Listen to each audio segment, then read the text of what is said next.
Você não trava porque é fraco. Você trava porque aprendeu a ter medo de errar. Desde pequeno, errar era punição. Nota vermelha, risada dos colegas, silêncio dos pais. Você foi treinado para evitar o erro como quem evita a morte. Agora, adulto, seu corpo replica essa lição toda vez que precisa agir. Você não pensa, vou tentar. Pensa, e se eu errar?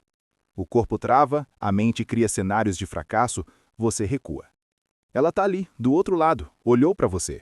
Era só atravessar, mas você não foi. Horas depois, na cama, a pergunta volta: por que eu não fui? Porque seu cérebro interpretou a aproximação como risco. Não risco de rejeição, risco de erro, risco de fazer errado, risco de parecer errado.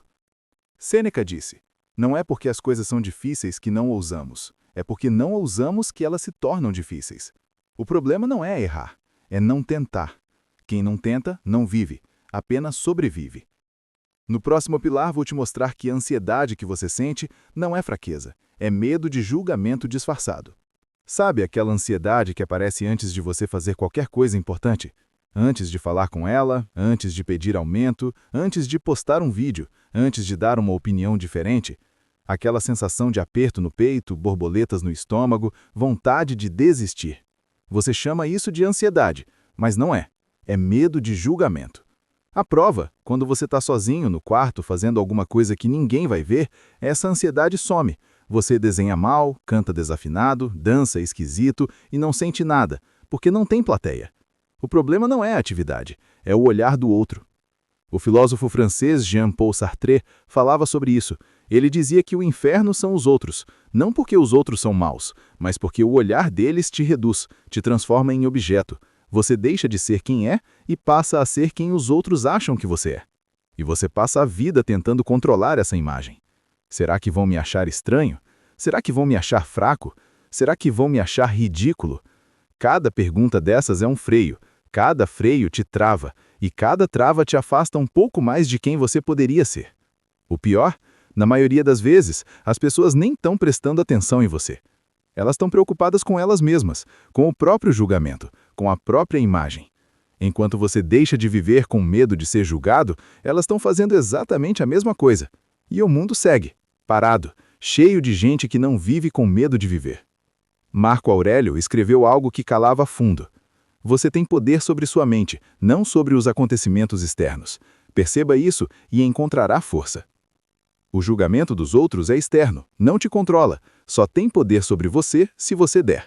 Então a pergunta que fica é: você vai continuar deixando de viver com medo do que os outros pensam, sabendo que eles estão ocupados demais pensando neles mesmos? No próximo pilar, vou te mostrar como o medo de errar virou uma indústria e como você foi treinado para ser medíocre. Agora vem a parte que ninguém te conta. O sistema não quer você corajoso, não quer você autêntico, não quer você fora da curva. O sistema quer você previsível, obediente e fácil de controlar. Pensa comigo, o que a sociedade recompensa? O aluno que não perturba, o funcionário que não questiona, o cidadão que não reclama. A pessoa que segue o roteiro: escola, faculdade, emprego, casamento, filhos, aposentadoria, morte. E se você sai do roteiro, se questiona, se ousa, se tenta alguma coisa diferente?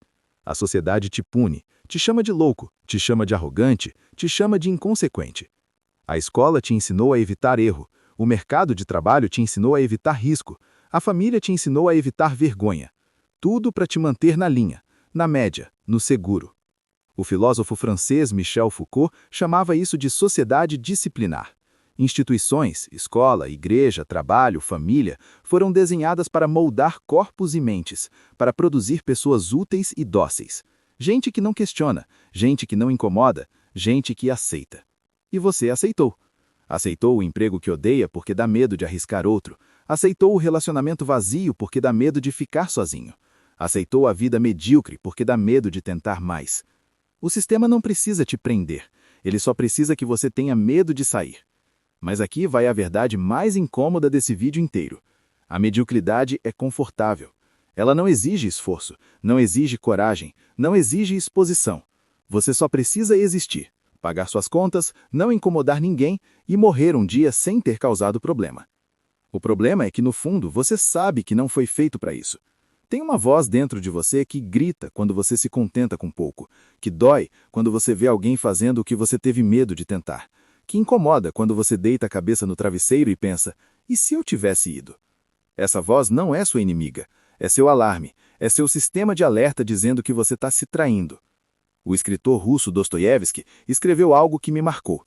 O sofrimento é a origem da consciência. A dor que você sente ao se contentar com pouco não é fraqueza. É sua consciência gritando que você merece mais. A questão é, você vai continuar abafando essa voz com distração, álcool, pornografia, rede social? Ou vai ouvir o que ela tem a dizer? No último pilar, vou te mostrar o caminho prático para começar a agir, porque teoria sem ação é só entretenimento. Chegamos aqui. 4 pilares depois, você já sabe que não trava por fraqueza, mas por condicionamento. Já sabe que a ansiedade é medo de julgamento. Já sabe que o sistema te treinou para ser medíocre. Agora vem a parte mais difícil. O que fazer com isso? A resposta é simples, mas brutal. Fracassar. Fracassar de propósito. Fracassar na frente dos outros. Fracassar até que o fracasso perca o poder sobre você. Porque o fracasso que você evita é o mesmo que te salvaria. Pensa no atleta. Ele não aprende acertando. Ele aprende caindo, errando o gol, perdendo a partida. Cada derrota ensina algo que a vitória esconde. Pensa no músico. Ele não aprende tocando perfeito. Ele aprende desafinando, errando o ritmo, tocando na frente de plateias vazias. Pensa no empreendedor. Ele não aprende com o sucesso. Ele aprende com a falência, com o cliente que não veio, com o produto que não vendeu. O erro é o único professor honesto. Mas você foi treinado para evitá-lo a todo custo. E agora, adulto, você prefere não tentar a tentar e errar. Só que tem um detalhe. A vida não premia quem não tenta. Ela só passa. E um dia você acorda com 40 anos, olhando para trás, vendo uma lista enorme de "e se eu tivesse tentado?". E essa lista, meu amigo, não tem conserto. O filósofo dinamarquês Søren Kierkegaard escreveu algo que define isso perfeitamente.